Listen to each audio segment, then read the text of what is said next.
nasıl bakıyor ha? Bak hele bakışlarına bak. Havaya bakıyor ha. Ne çalışacağız?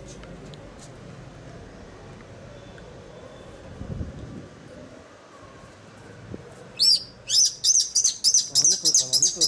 Yok abi sen çekmek istiyorsun.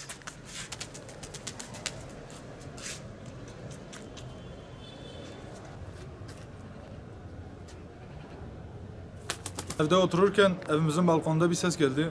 Baktığımızda ebabil kuşu gelmişti. İncelediğimizde ebabil kuşunun olduğunu gördük ve yaralı olmadığını gördük.